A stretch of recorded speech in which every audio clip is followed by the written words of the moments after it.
सोच सोच कर सोचते हैं सभी एक ही बात को, धन दौलत पैसा ऐशो आराम सुख संपत्ति लग्जरियस लाइफ जीना,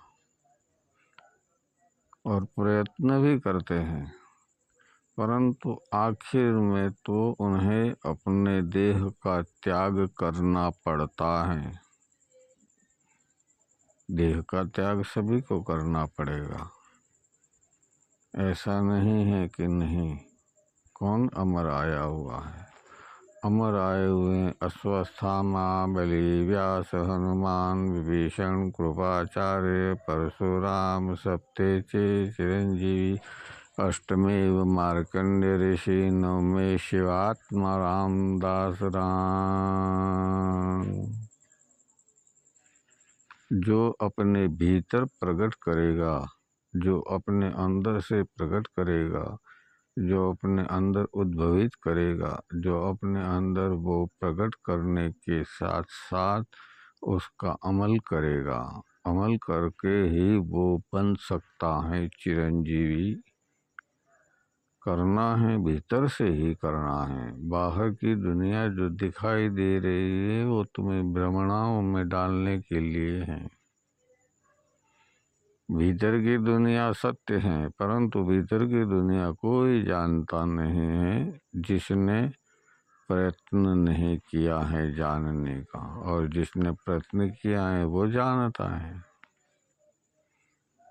अब समझना हमें और समझना तुम्हें, समझना हम सभी को है कि हम कौन से मार्ग पे चल रहे हैं, कैसा हमारा जीवन है, हम क्या कर रहे हैं। हम सत्य और असत्य को जानते हैं तो हमें मालूम होना चाहिए कि हम जिस मार्ग पे चल रहे हैं वो सही है या गलत है। मैं आपको नहीं बता रहा हूँ कि इस मार्ग पे चलो या उस मार्ग पे चलो। मेरे तो इतना ही समझाना है कि तुम जिस मार्ग पे चल रहे हो वो मार्ग है कौन सा और कैसा, उसका किस प्रकार का फल प्राप्त होता है, वो तो तुम्हें जानकारी है। मैं तुम्हें क्या समझाऊं। अब चलना है तुम्हें, तुम चलोगे तो पाओगे, अनुकरण करोगे तो अनुभव होगा, और अनुभव होगा तभी तुम प्राप्त कर पाओगे।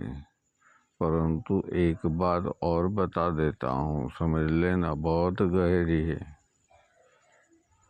जो सही मार्ग पे चलेगा, सत्य पे रहेगा, जो धर्म पे रहेगा, जो निष्ठा पे रहेगा, जो तटस्थ रहेगा, जो स्थिर मन मस्तिष्क का रहेगा, उसको दुनिया वाले परेशान करेंगे, संघर्ष करेंगे उसके साथ, उसको छोटा दिखाने का कार्य करेंगे, उसकी छोटी छोटी बातों को दुनिया में प्रसारित करेंगे, और उसे बदनाम करने के लिए, उसे तौहीन करने के लिए, उसे नीचे गिराने के लिए ये सभी कार्य करेंगे। ये सत्य का मार्ग है। सत्य का मार्ग बड़ा कठिन है। सबसे पहले तो तुम्हारे भीतर से ही वो आवाज़ उठेगी कि ये क्या कर रहा हूँ, मुझे इस संसार से लेना देना है, मुझे इस संसार के त्यागने से लेना देना नहीं है। मैं संसार में रहूँगा तो धन कमाऊँगा, पैसा ज़्यादा होगा तो मैं ऐशो आराम की चीज़ें खरीद उपलब्ध कर पाऊँगा, सब कुछ है। तुम यही सोचते हो कि तुम्हारी 7 पीढ़ियाँ क्या 100 पीढ़ियाँ, हजारों पीढ़ियाँ, तुम्हारी पीढ़ियों को कमाने की ज़रूरत न पड़े, ऐसा तुम करना चाहते हो। करो, बहुत अच्छी बात है, लेकिन आखिर में तुम जानते हो क्या, तुमने देखा है क्या कि तुम्हारे कमाए हुए धन का तुम्हारे जाने के बाद क्या प्रयोग होता है, क्या उपयोग होता है, उसके क्या मान्यता है? नहीं जान पाओगे। जीते जी जानना है, मरने के बाद कोई मुक्त नहीं हुआ है। श्री सद्गुरु शिवात्मा रामदास राम समझा रहे हैं बार बार। जीते जी मुक्त होना है, सारे बंधनों से कोई बंधन रहना ही नहीं चाहिए, तभी जाके संन्यास मिलेगा। अभी देख रहा हूँ कि 60 साल की उम्र के पहले ही लोग चल बसते हैं। अब ये समझ नहीं आ रहा है ऐसा क्यों हो रहा है। तो कि 51 52 ये वन वन है ना, ये बहुत खतरनाक है। उसमें से जो निकल गया वो बस 56 57 58 58 लास्ट में ये 58, फिर 59 और 60। तब तक तो अगर समझो पार कर लिया तो वो अपने शरीर को कुछ अच्छे मार्ग में लगाए। इससे पहले तो नहीं लगा पाया, क्योंकि वो धन दौलत पैसा ऐशो आराम सुख संपत्ति को प्राप्त करने के लिए दौड़ता रहा। किस तरह हो, जैसे पहले कोल्हू का बैल होता था वो वहीं घूमता था, लेकिन तेल निकलता था तेली की बुद्धि से, लेकिन वो बैल उस जगह को कितना चलने के बाद भी इससे दूर नहीं हो पा रहा था। उसी तरह हमारा है, और हमारा जो लाभ ले रहे हैं वो संसार के अंदर रही हुई वो ऊर्जा शक्ति ले रही है। अब वो ऊर्जा शक्ति है श्रेष्ठ और निष्ठ, अच्छी ऊर्जा शक्ति और खराब ऊर्जा शक्ति। खराब ऊर्जा यानी जिसमें प्रकाश हो, उज्ज्वला हो, उदित हो, वो प्रकाश शक्ति, और खराब में अंधेरा और उजाला। दो चीज़ें समझ में आए तो समझ लो। हमारे बाहर जो उजाला है वो अंधेरा है, जो भीतर अंधेरा है वो उजाला है। अब ध्यान रखना है, भीतर अंधेरा है वो उजाला है, बाहर अंधेरा है, बाहर क्या है, अंधेरा है वो उजाला है, और भीतर अंधेरा है वो उजाला है, और उजाला है वो अंधेरा है। अब उसमें भी दो प्रकार के उजाले होते हैं भीतर, अच्छा और बुरा। अब उसमें भी अंधेरा है। तो अंधेरा कैसे है कि तुमने उसे पूर्ण रूप से स्वीकार नहीं किया है तब तक। जब भीतर के प्रकाश को या भीतर के अंधेरे को तुम प्रकाश को और अंधेरे को तुम पूर्णतया समझ जाओगे, और प्रकाश और अंधेरे में से तुम कहाँ रहना चाहते हो तुम वहाँ रहोगे, तब तुम्हें वो ज्ञात होगा। अभी तक तो हम समझते नहीं हैं, अभी तक तो हम आगे बढ़े नहीं हैं, अभी तक तो हमने कुछ प्राप्त किया नहीं है, और हम चाहते हैं सब कुछ। हम अभी ईश्वर से मिलना चाहते हैं, हम अभी अपने अल्लाह से मिलना चाहते हैं, हम अभी गॉड से मिलना चाहते हैं, हम अभी इसी समय शक्ति से मिलना चाहते हैं, हम इसी समय हमारी ऊर्जा से मिलना चाहते हैं। अगर इतना सरल है, परंतु बहुत कठिन है, क्योंकि अनुकरण करोगे तभी पाओगे, और अनुकरण करोगे तब संघर्ष होगा, क्योंकि तुम सत्य के मार्ग पे चल रहे हो। अग्नि के अंदर तुम जलोगे, शुद्ध होगे तभी तुम्हारी शुद्धि होगी, नहीं तो शुद्धि नहीं होगी, अशुद्धियाँ ही रहेगी। ये तो बड़ी बात है, मगर समझ में नहीं आएगी किसी को, क्योंकि समझने के लिए प्रयत्न ही कोई नहीं कर रहा है।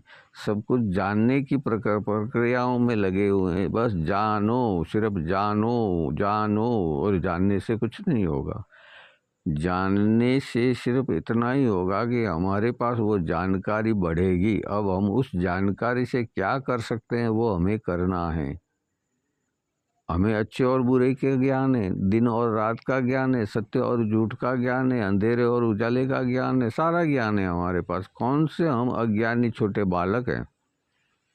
बालक होता है वो धधकते हुए अंगारे को देखता है और सोचता है कि मैं इसे पकड़ लूँ, और वो पकड़ता है तो जलता है, और जलता है वो जानकर तो जला नहीं है ना। हम तो ऐसा किसी अंगारे को पकड़ने की कोशिश नहीं करते हैं।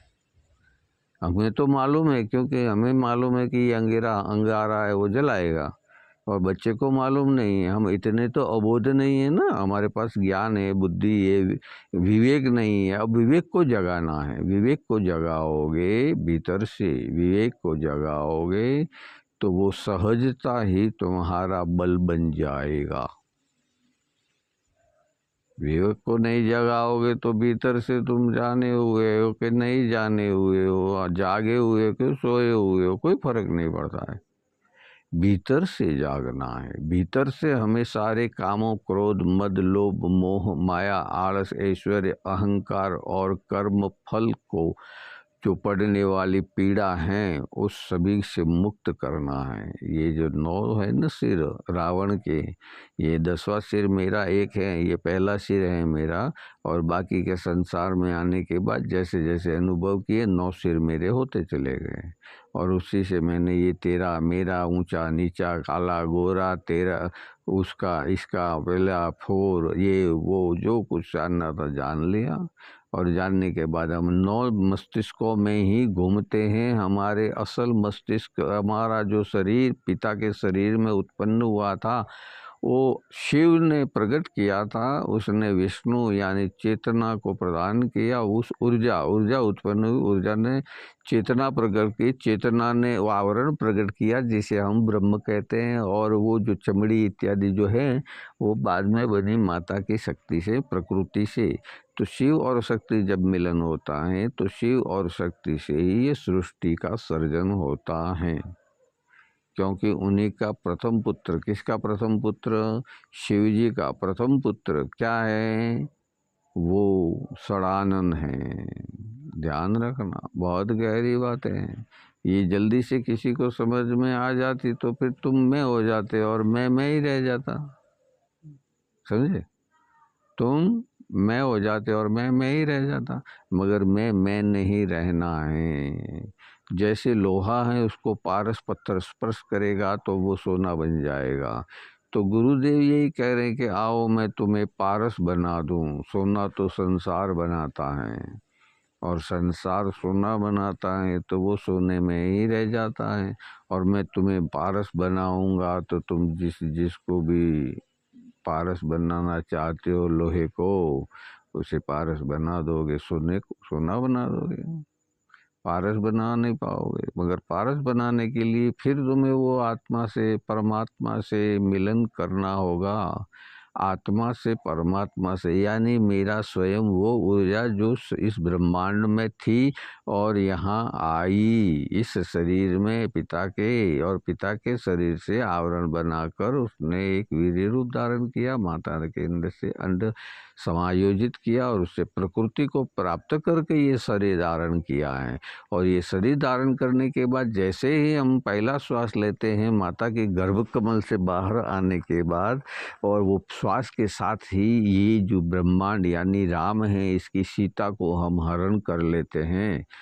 ध्यान रखना, राम, लक्ष्मण, भरत और शत्रुघ्न थे, तब तक कोई विवाद नहीं था। जैसे ही इन चारों की शादी हुई कि अंदर विवाद उत्पन्न हो गया। किसने किया? मंथरा ने। मंथरा ने क्यों किया? क्योंकि उसे एक ऐसा कार्य करने के लिए नियुक्त किया गया था कि जो संसार में सत्य को प्रकट कर सके। जितने भी दुष्ट विचार वाले व्यक्ति हैं वो खराब नहीं हैं, वो अच्छे हैं। वो इसीलिए अच्छे हैं कि सत्य को प्रकाशित कौन करेगा? अगर वो ब्राह्मण वहाँ नहीं होते तो ज्ञानेश्वर जी वो भैंस के बच्चे डोबे को किस प्रकार से वेद पढ़ा सुना सकता उसके द्वारा? अब तुम्हें तो समझना है कि ये समझने के लिए ही ब्राह्मणों को बुरा बनाया गया है और ब्राह्मण बुरे हुए हैं। क्योंकि उन्हें मालूम है कि जगत का कल्याण करना है तो मुझे कुछ न कुछ उसका लांछन स्वीकार करना पड़ेगा, तब जाके जो सत्य है वो प्रकट होगा। इसीलिए रावण ने खुद ने अपने को बदनाम करवाया, ये ध्यान रखना।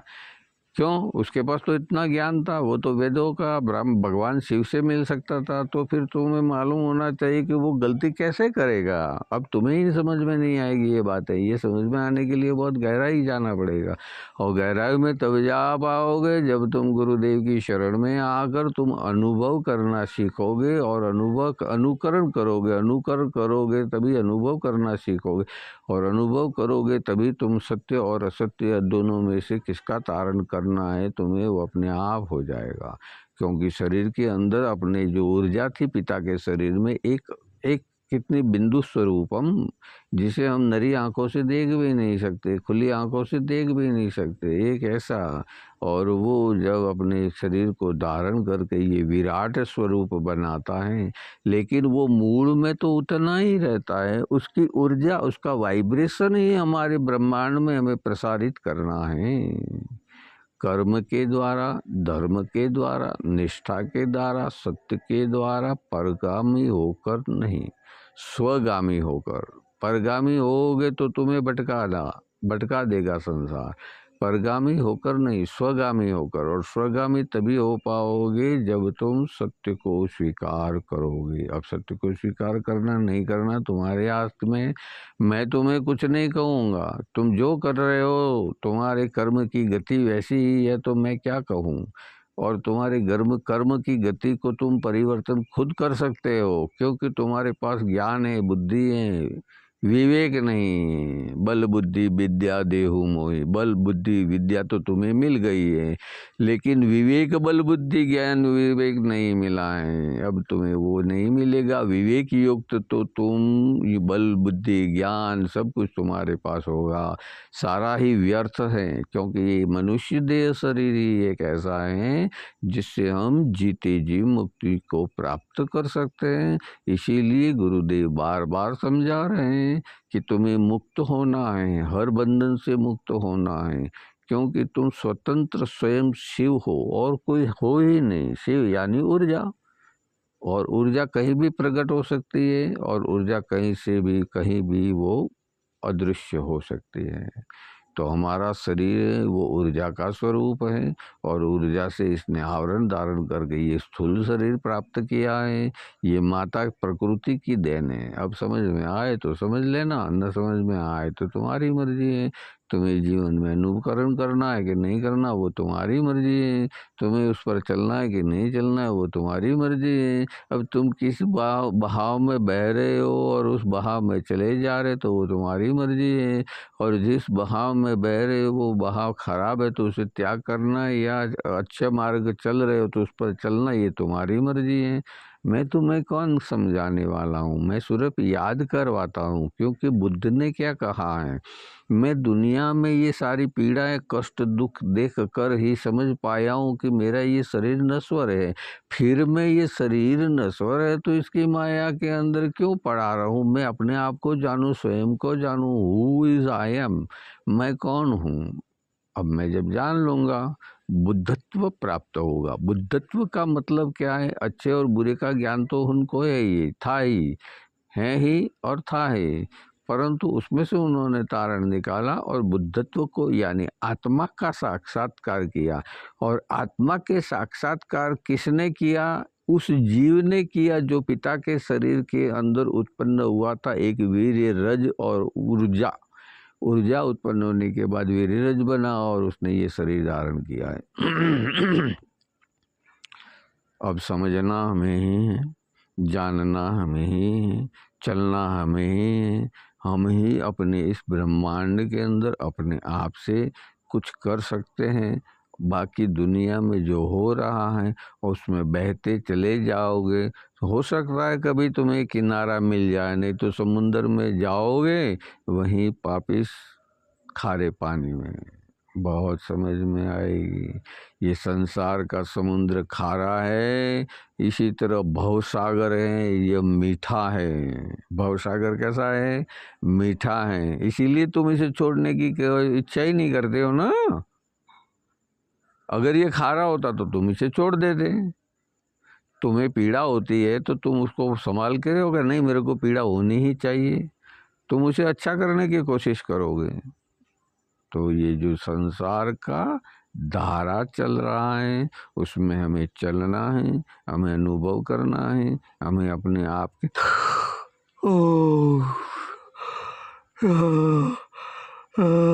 शिकार करना है भीतर से। राम।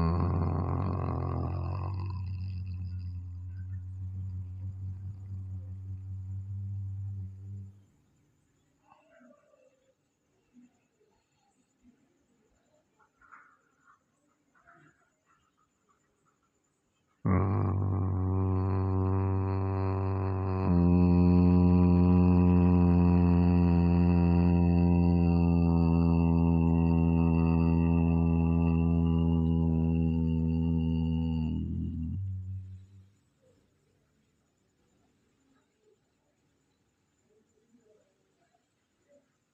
श्री